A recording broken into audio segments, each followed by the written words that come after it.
নমস্কার বন্ধুরা, আমার চ্যানেলে আপনাদের স্বাগত জানাই। আজকে আমি আপনাদের বানিয়ে দেখাবো ফিশ ফিঙ্গার। প্রথমে আমি একটা কড়াতে গরম জল বসিয়েছিলাম, জলটা গরম হয়ে গেছে। আমি কাতলা মাছের পেটি দিয়ে করছি। কাতলা মাছটা দিয়ে দিলাম সেদ্ধ করতে। এবার ওর মধ্যে একটু লেবুর রস দেবো, দিয়ে এবার লেবুর খোলাটা সমেত দিয়ে দেবো। একটা আঁশটে গন্ধ বেরোয়, সেটার গন্ধটা চলে যাবে।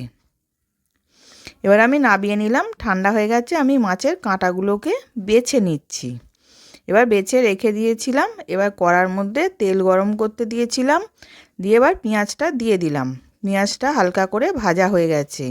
এবার টমেটো দিয়ে দিলাম, আদা রসুন পেস্ট দিলাম, হলুদ গুঁড়ো দিলাম, ধনে গুঁড়ো, জিরে গুঁড়ো, লঙ্কা গুঁড়ো দিয়ে ভালো করে কষিয়ে নেব।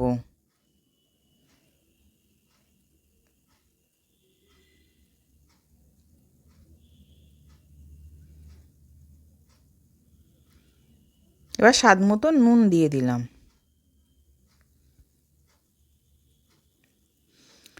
এবার কষানো হয়ে গেছে, আমি মাছটা দিয়ে দিলাম, দিয়ে ভালো করে ভেজে নেব।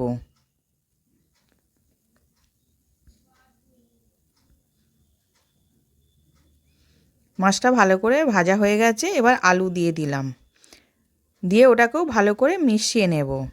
এবার মেশানো হয়ে গেছে, গরম মশলা দিলাম, মিঠা আতর 2 ফোঁটা দিলাম, আর ধনে পাতা কুচি দিলাম, দিয়ে ওটাকে ভালো করে মিশিয়ে নিচ্ছি।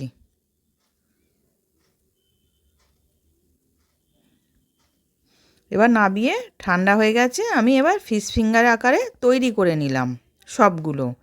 এবার আমি একটা ডিম, নুন আর গোলমরিচ দিয়ে ভালো করে ফেটিয়ে নেব।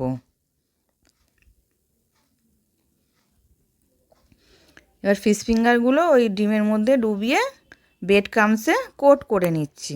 সবগুলো করে নেব।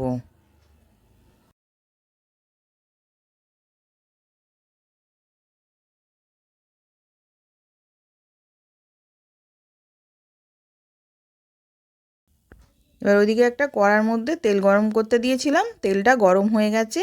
আমি ফিশ ফিঙ্গারগুলো ভেজে নিচ্ছি। এবার উল্টে পাল্টে লাল লাল করে ভেজে নেব।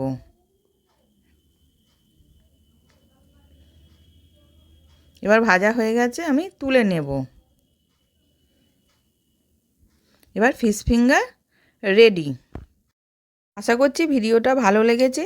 আমি হাজির হব আর এক নতুন রেসিপির সাথে।